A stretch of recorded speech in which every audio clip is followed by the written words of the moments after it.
Hi everybody, it's me, William. This video it's to tell people, that we have laws in Canada against stalking and gang stalking, and I wanna let you know what the law says. So let's start here. This says the anti-stalking law. Anti-stalking legislation is a recent criminal law response to certain threatening behaviors directed largely against women, largely by person known to them, frequently resulting in violence that may be fatal and viewed as inadequately addressed by other criminal sanctions. So the stalking law, referred into the criminal code as criminal harassment, was introduced in 1993 and closed a gap that used to exist in the criminal code. There was nothing to stop someone from following, waiting for, or simply watching a person. To face any kind of criminal charge, the stalker would have to either threaten or assault the victim.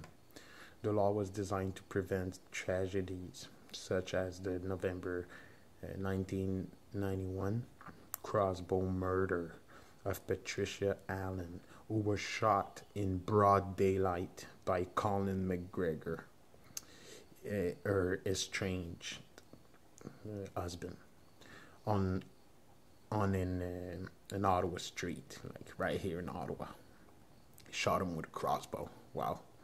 Allen's lawyer had written to Ottawa police about McGregor's obsessive behavior, the constant telephone calls, the attempts to break into her house, but McGregor had not broken the law as it then stood.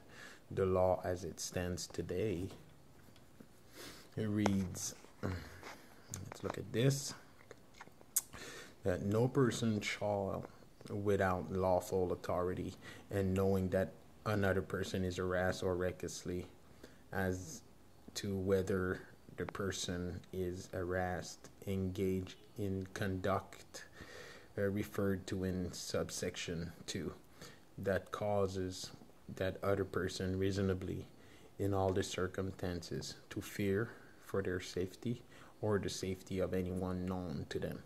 The conduct mentioned in subsection 1 consists of 1.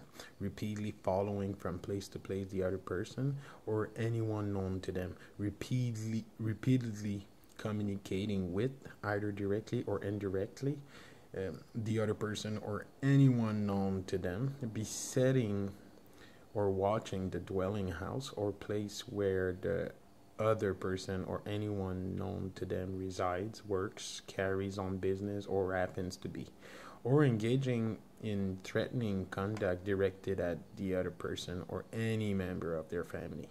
Every person who contravenes this section is guilty of an indictable offense and is liable to imprisonment for a term not exceeding 10 years or an offense punishable on summary conviction.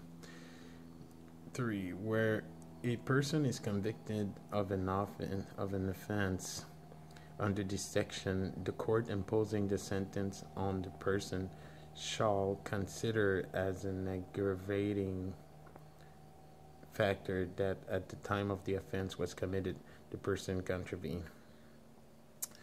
Blah blah blah blah blah blah blah blah blah blah. Whatever.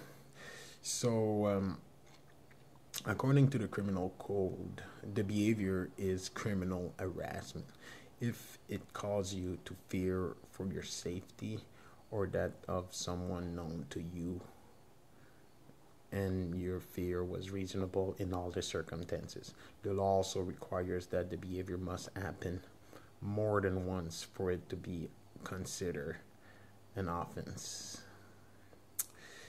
So, it says here, what else I just said? Yeah, some stats in here. Most Canadians found guilty of stalking get probation. Jail time is uncommon. jail time was part of the sentence. It's only 26% of cases, and those sentences were short. The median length was 31 days. In violent cases, it was 75 days. Probation sentences were relatively lengthy, with a median length of 545 days. For violent case, it was 365 days. It's from CBC News in 2000 all the way to 2009. As reflected, the majority of the criminal harassment case that comes before the court are dropped before that can reach a trial, frequently as a result of a peace bond, which is from the section 810 of the criminal code.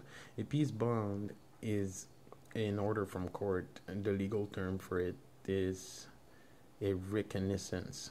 A peace bond order the person who is harassing you to keep the peace and to be a good behavior. He can also order the person not to contact you or your family and to keep a certain distance from your home, school, or workplace. The bond can last up to 12 months, and the judge decides its terms. If the defendant refuses to enter into the peace bond or breaks the term of the order, he or she can be arrested and sent to prison. Yeah, that's the thing. On the peace bond, I don't think it's better than nothing. But if they don't break it. I think they get a fine of $2,000 max, and for prison, it's maximum 6 months. So it's better than nothing. But I mean, definitely, the laws against stalking should be improved.